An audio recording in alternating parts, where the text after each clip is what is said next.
What's going on, everybody? Welcome back to the Shilling and Stunner podcast. Today we will be hitting you with our studs and duds from week 3, as well as our week 4 streamers.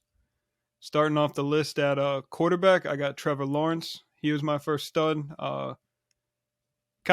We've seen a huge leap from him this year, in my opinion. I think it's because there's an adult in the room in Doug Peterson. Yeah.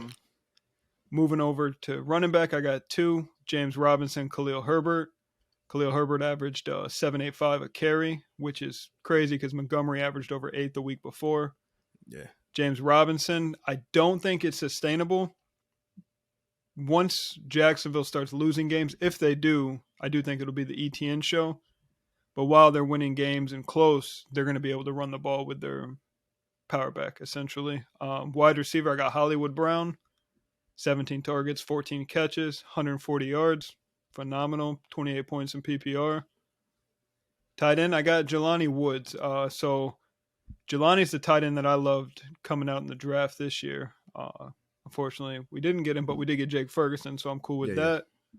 He had 2 catches and 2 touchdowns, which was just nice to see. The rookie come out. He's huge. I don't know if you saw the highlights. He's huge. He just boxes everyone out and catches the ball. He's just like a young Antonio Gates out there pretty much. What about what stud you got for week 3? Definitely just to start off, I would touch on Khalil Herbert as well.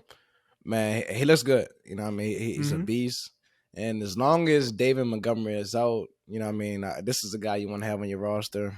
Playing definitely starting this week, man. He balled, like, was it 157? Yeah, man. So he's doing it all. He's not coming off the field. It looks good. Just to stick right there, same concept, man, Jamal Williams. I thought, man, he did a ton. He had 20 carries, 87 yards, 2 touchdowns, even had a couple targets, receptions, 20 yards on the game last week. Man, and then as long as DeAndre Swift is out, this is a guy who, you know what I mean, he's always going to put up those stats, man. So definitely shout out to Jamal Williams this week, man. Stud. Mark Andrews. Beast, man. He had 11 targets, 8 receptions, 89 yards, 2 tubs. You know what I mean? This is Lamar Jackson guy. So, man, Mark Andrews, man, solid. He's trending towards to be the number one, whether it's him or Kelsey, man, but he's going to be right there, man. It's good to see him rebound, keep that output up. And Mac Hollins, which is a surprise to me. You know what I mean? We all see what's going on over there in Vegas. It's, you know what I mean? Whatever's going on. I know Henry Renfrow didn't play last week, but I think it's a good thing to be able to see him come out. He had 10 targets, 8 receptions, 158 yards, man, and a touchdown, man. So solid game for Mac Hollins. And Devontae Smith, I thought, you know what I mean, going into that game, A.J. Brown, I thought he would dominate. And A.J. Brown had a good game, but Devontae Smith was out there smoking receivers. He had the highlight catches, everything you could think of. 12 targets, he let loose. 8 receptions, 169 yards, a touchdown, and I felt like he could have had another one, you know what I mean? So, Devontae Smith was balling. I think, too, moving forward, the Chicago Bears are not tied to Montgomery in any way, nor are they tied to Khalil Herbert. That's the old regime's guys. So don't be surprised if Herbert does get more of a workload even with Montgomery in there. Keep that in mind.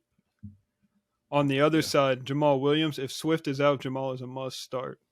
Start. That he's going to put up RB1 numbers. So definitely keep him in your starting lineup. Moving over to the dud side, the dud side. Let's just go straight back to the fucking Raiders. Darren Waller, 5 targets, 3 catches for 22 yards. And he had like 22 drops as well, plus plays called back for penalties. I don't know what's going on. He had the biggest drop. Like, they was about to get back into the game. Derek Carr made that red zone target, popped up in the air, was an interception. Everybody blaming Derek Carr for it. But nah, scratch that. You know what I mean? You a tight end, he relies on you. You got to make that catch, man. So, yeah. 100%. Baker Mayfield, what the F is he doing over in Carolina, bro? Throw the ball to McCaffrey. Stop trying to run around. You're not athletic enough to run around with these guys, man. You figured this out already. Yeah. Stop. Devontae, staying with the Raiders. What's going on there? Devontae and Waller, like, those are 2 top-paid guys at their position. Yeah. How are they not producing, and how are they not winning games with the Raiders? That's what we need to figure out. JJ the Jet Plane, Justin Jefferson, another game. I did see, I don't know if I talked to you about this, so Jeff Okudah pretty much shut Jefferson down. Straps. And 3 weeks in a row, Jeff Okudah has shut dudes down. Oh, I was about to say. I thought you were talking about Jefferson. I'm like, Slay shut him down last No. week.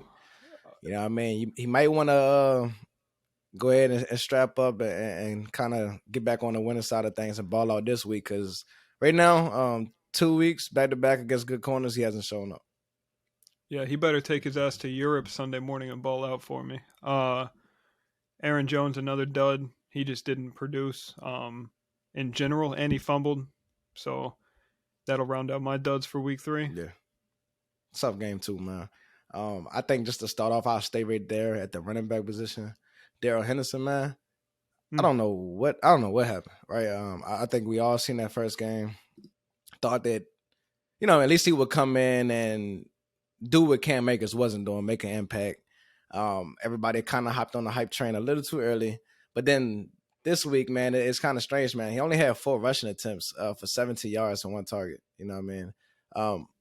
Not good. Not good at all, man. So just to keep it rolling, Darren Waller, I'm right there with you on that. Like you said, man, did he just get the bag? Yeah.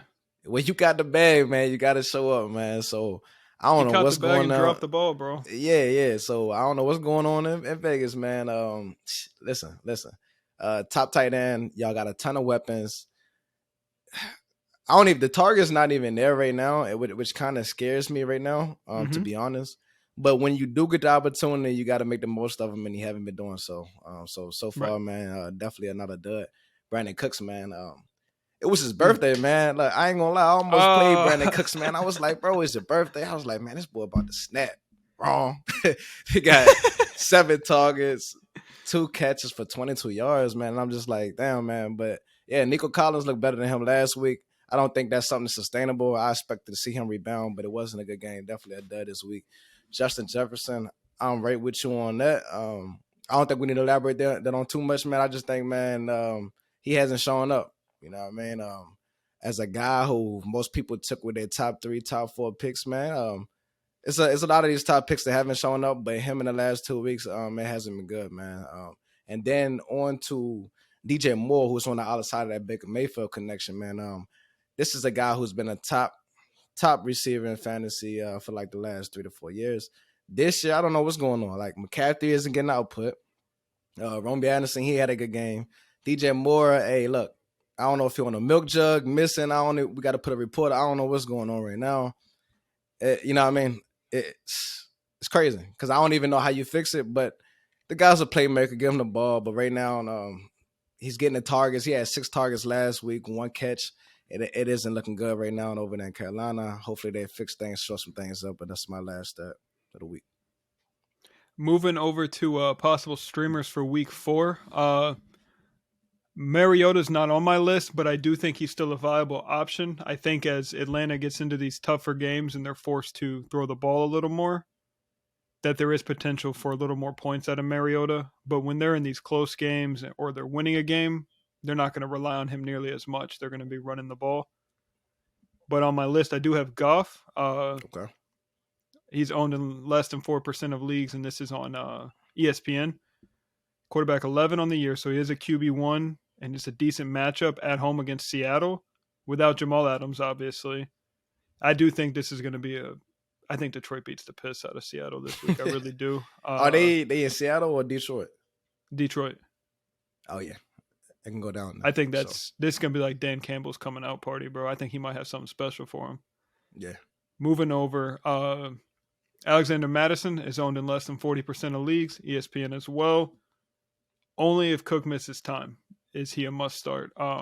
If we do find out later in the week that Cook's playing, there is a possibility he's on a snap count. If that's the case, obviously you play Madison. Wide receiver Devin Duvernay, owned in less than 20% of leagues. This is a total dart throw. He's wide receiver 21 on the year.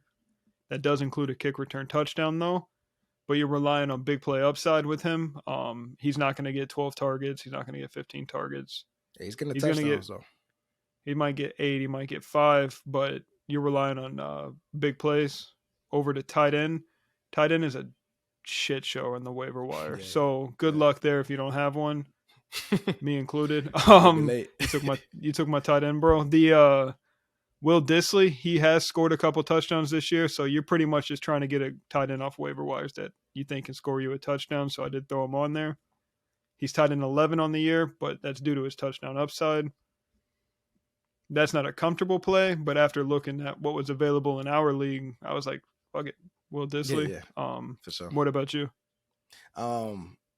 Just to go straight into the quarterback position, right? I noticed you had that Jared Goff play, and I like that. I like that a lot. Now I'm gonna stay right there in the same game. I like Geno Smith this week. He was able to throw for 300 yards this week. You know what I mean? A couple tubs.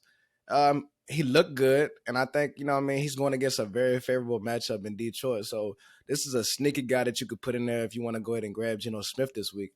I think it could be a nice sneaky play for you, man. For real, I think he'll put up another good game. Just to go into the running back position as well, I think a lot of people right now will be rushing to the waiver wire to grab Alexander Madison right now. Like you say, as long as Dalvin Cook is out, this is a guy who has put up RB1 type stats, man. And not only that, man, like a guy like this at this point in the season, they can get you these number one touches. He's going to touch the ball a ton. And yes, he's going against a tough Saints defense, but like I said, he'll touch the ball a ton, and he'll look good doing so. So definitely him. To talk about a receiver, Greg Dortch, right? It's a guy who I was kind of big on after the first game, but I wasn't too sure, right? And I was kind of on the fence, like, will Rondell Moore come back? I'm like, how's it going to look? Rondell Moore stayed out. He stayed productive. The next week, same thing. He's getting the targets. He's being productive doing so. And, hey, Kyler Murray loves the slot receivers. And if he's going to be in the slot, this is a guy you need to play. And lastly, if we're going to talk about a dart, at the tight end position, I'm thinking about situations right now. And if you need somebody to play, look no further than Cameron Brate this week, right? As long as these receivers are out over there in Tampa Bay, he didn't have the output, obviously, in week 1, week 2. They had a lot of weapons over there. But even in this last week, he had 5 targets. He caught all 5 of them. You know what I mean? And look, he has trust with Brady. You know what I mean? He's a reliable tight end. So just kind of pay attention to things. If some of those guys are still going to be out this week, of course, Mike Evans come back. But outside of that, I think this is a guy you still might be able to rely on. I like that, actually. That's a good move. Before we get out of here, I did want to mention, if you guys happen to have any questions, feel free to comment on the video. We'll respond hopefully in a timely manner. Start sits, waiver wire moves throughout the week. We were a little late dropping the episode this week. Unfortunately, the waiver wire moves probably already processed, so good luck to you guys. But this is the Shilling and Stunner podcast. You got any final words? Yeah, man, just tap in with us next week. We'll be right back with another one, man. Appreciate all y'all. Stay tuned.